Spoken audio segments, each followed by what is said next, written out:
ఓం శ్రీ గురుభ్యో నమః. శ్రీ మహాగణాధిపతయే నమః. శ్రీమాత్రే నమః. అరుణ కిరణజాలైరంజితాసావకాశా విధృత జపతటీకా పుస్తకాభీతిహస్తా ఇతరవరకరాఢ్యా ఫుల్లకల్హార సంస్థా నివసతు హృది బాలా నిత్య కళ్యాణశీలా. శరన్నవరాత్రుల సందర్భంగా ఆశ్వయుజ శుద్ధ పాడ్యమి నుండి నవమి రాత్రి దాకా నవరాత్రులను నిర్వర్తించుకోవడం మనకెప్పటి నుండో సంప్రదాయంగా వస్తూ ఉన్నటువంటి పద్ధతి. 9 రోజులు అయిన తరువాత 10వ నాడు విజయదశమిగా, విజయానికి సంకేతంగా విజయదశమి ఉత్సవాన్ని నిర్వర్తించుకుంటాం. ఏమిటిది?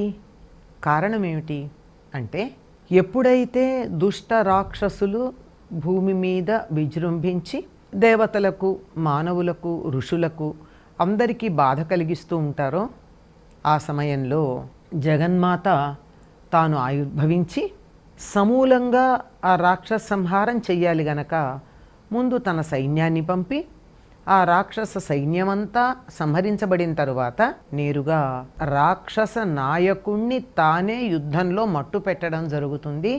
ఇది నవమి నాడు కనుక దశమి నాడు విజయదశమి ఉత్సవాన్ని నిర్వర్తించుకోవటం కనపడుతుంది.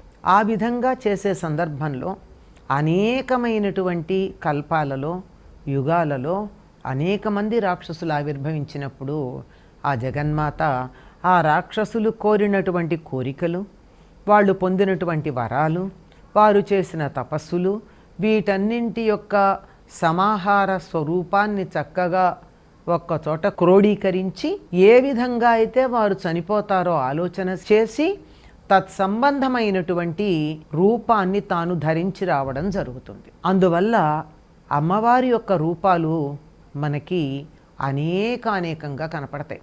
వాటిల్లో ఒక్కొక్క సంప్రదాయం వారు కొన్నింటిని ఈ 9 రోజుల్లోనూ ఆ జగన్మాత చేత ధరింపజేసి పూజిస్తూ ఉంటారు.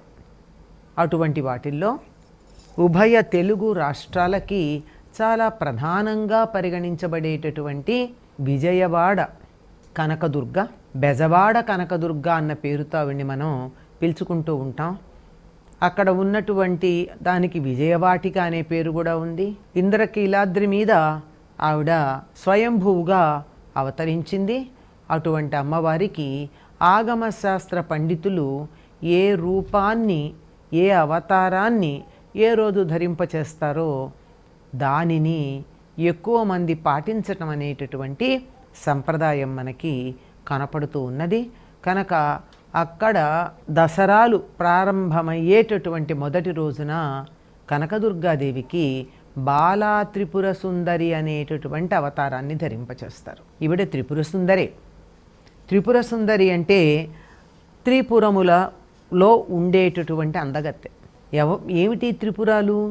మన శరీరంలో ఉండేటటువంటి స్థూల, సూక్ష్మ, కారణ శరీరాలు. ఈ మూడింటిలో నుండి వెలుగుతూ ఈ మూడింటిలోనూ అందంగా ఉన్నటువంటి ఆ తల్లిని త్రిపుర సుందరి